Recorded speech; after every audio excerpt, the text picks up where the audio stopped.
వరుసగా 3 సంవత్సరాలు కరువే కరువు. అది మనందరికీ తెలుసు. నేరేడు సంవత్సరం కూడా, ఈ సంవత్సరం కూడా కరువు వచ్చిందన్న సంగతి. మరి ఒకవైపున కరువు వచ్చి రైతులు అల్లాడుతూ ఉంటే, అలమటిస్తూ ఉంటే, జీడిపి గ్రోత్ రేట్లు అంటే అభివృద్ధి గ్రోత్ రేట్లు, జీడిపి అంటే వ్యవసాయము, పారిశ్రామిక రంగము, సేవా రంగం, ఈ 3 రంగాల్లో అభివృద్ధి ఉంటే దాన్ని అభివృద్ధి అని అంటారు, దాన్ని జీడిపి అంటారు.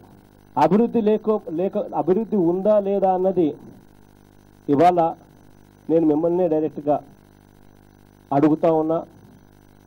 కరువు వచ్చి రైతులు అలమటిస్తూ ఉంటే చంద్రబాబు నాయుడు గారు మాత్రం రాష్ట్రం అభివృద్ధిలో, వ్యవసాయ రంగం, సేవా రంగం, పారిశ్రామిక రంగాల్లో అభివృద్ధిలో దేశం కన్నా ఎక్కువ. ఈ సంవత్సరం మొదటి 6 నెలల కాలానికి రాష్ట్రం 12.23% అభివృద్ధి సాధించిందట. దేశం చూస్తే 7.1%. అంటే దేశం కన్నా 5% ఎక్కువ అభివృద్ధితో రాష్ట్రం పరిగెత్తా ఉందంట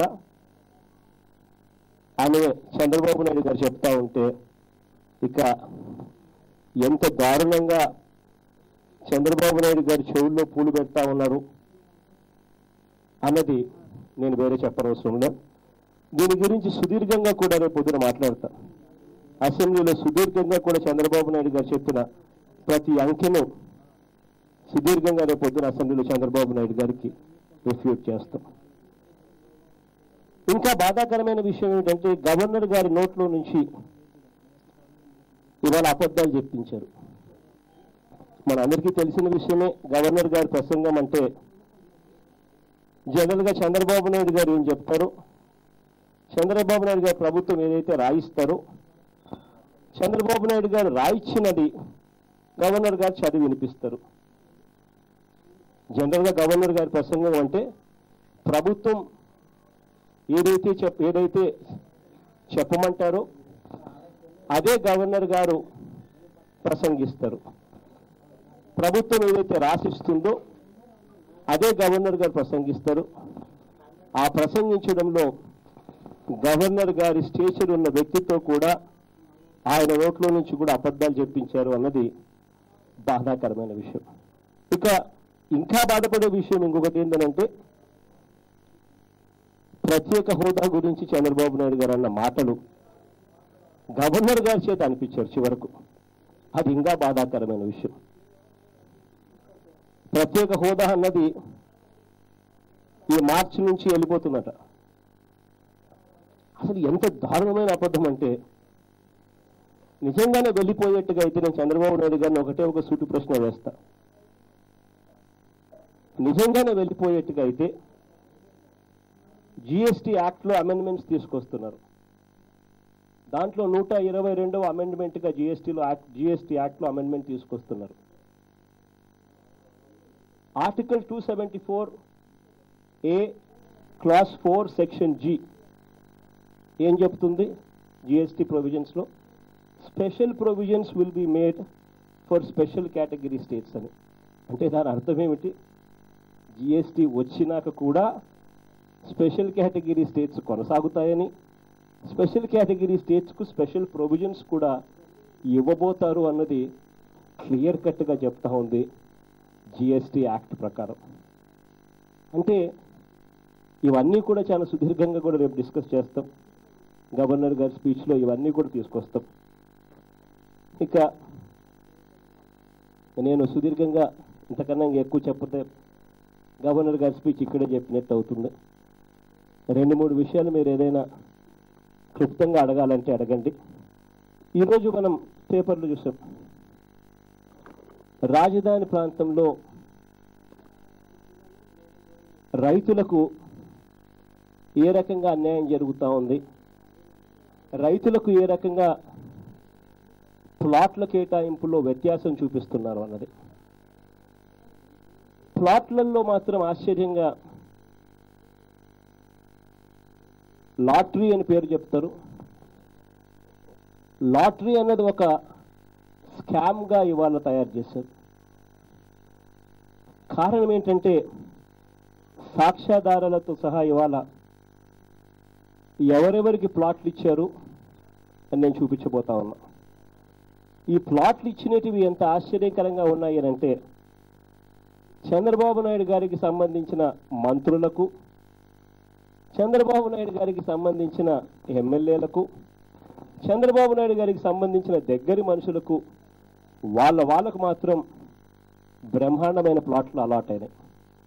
అంటే బ్రహ్మాండమైన ప్లాట్లు అంటే మంచి మంచి పార్కుల దగ్గర, రోడ్ల కూడికల దగ్గర, మంచి మంచి ప్రైమ్ ప్రాపర్టీస్, కమర్షియల్ ప్రాపర్టీసు, బాగా రోడ్లు పక్కనే ఉండేట్టుగా, బ్రహ్మాండంగా 2-3 రోడ్లు ఉండేట్టుగా కూడలిలో కూడా అలాట్ అయిన పరిస్థితులు.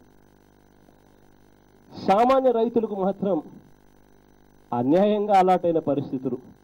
మరి లాటరీ పద్ధతిలో నిజంగా తీసేటట్టుగా అయితే చంద్రబాబు నాయుడు గారికి సంబంధించిన ఈ మంత్రులకు, ఈ ఎమ్మెల్యేలకు, ఇటువంటి నాయకులకు మాత్రం బ్రహ్మాండమైన మంచి ప్లాట్లు ఎలా దక్కుతాయి?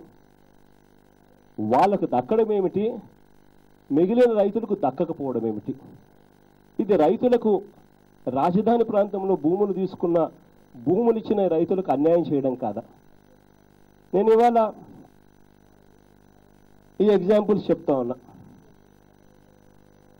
ఇది పయ్యావుల కేశవ్, దూలుపల్లి నరేంద్ర. ఇద్దరు మీ అందరికీ కూడా పేర్లు చెప్తానే రాష్ట్రంలో అందరికీ కూడా పేర్లు అర్థమవుతాయి అనుకుంటా. పయ్యావుల కేశవ్ అని ఆయన ఐ థింక్ ఈస్ ఎమ్మెల్సీ అనుకుంటా. దూలుపల్లి నరేంద్ర సిట్టింగ్ ఎమ్మెల్యే. వీళ్లకు ప్లాట్లు అలాట్ అయ్యాయి. ఆ ప్లాట్లు 12,000 గజాలు ఒక ప్లాటు, కొండరామరాజుపాలెం ఊరు, కాలనీ 466, బ్లాక్ 1772, ప్లాట్లు 2, 12,000 గజాలు. ఎక్కడ ఉంది అని చెప్పి ఈయన ప్లాట్లు తీసుకొని పోయి ఇలా మ్యాపుల్లో ఒక నిమిషం let the questions get over. మా తర్వాత మాట్లాడదాం ఒక్క నిమిషం.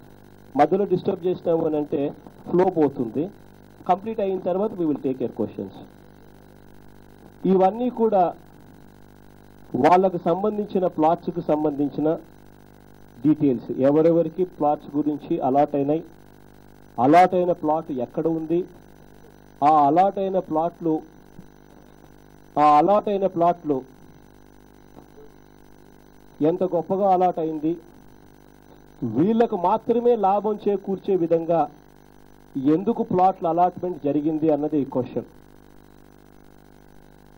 ఈ పయ్యావుల కేశవ్, దూలుపల్లి నరేంద్రకు సంబంధించి ప్లాట్లు 2, 12,000 గజాలు,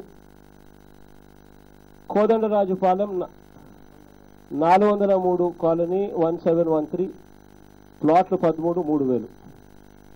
ఇవి 12,000 గజాలు అనేటి 2 ప్లాట్స్ అలాట్ అయినటివి నివాస ప్లాట్లు, 4 వైపుల రోడ్లు, ప్లాట్లకు ఆనుకొని పెద్ద పార్కు, 2 కమర్షియల్ జోన్స్ మధ్య. నేను ఒకటే అడుగుతాను, వీళ్ళకు మాత్రమే ఇంత మంచి లొకేషన్స్లో ప్లాట్లు ఎందుకు అలాట్ కావాలి? వీళ్ళకు మాత్రమే ఎందుకు ఇవ్వాలి? ఏమి రాజధాని ప్రాంతం కోసం భూములు ఇచ్చినారు. భూములు ఇచ్చిన రైతులకు ఇదే ప్లాట్ గన వాళ్ళకి ఇస్తే 12,000 గజాలు ఇస్తే వాళ్ళకు డబ్బులు రావా? వాళ్ళు సంపాదించుకోరా? వాళ్ళకు మేలు జరగదా? ధర్మమేనా అని అడుగుతా ఉన్నా. ఎక్కడ తన పాత్ర వరకు చెయ్యాలో, ఏది గైడ్ చేయాలో అంత మాత్రమే చేశారు.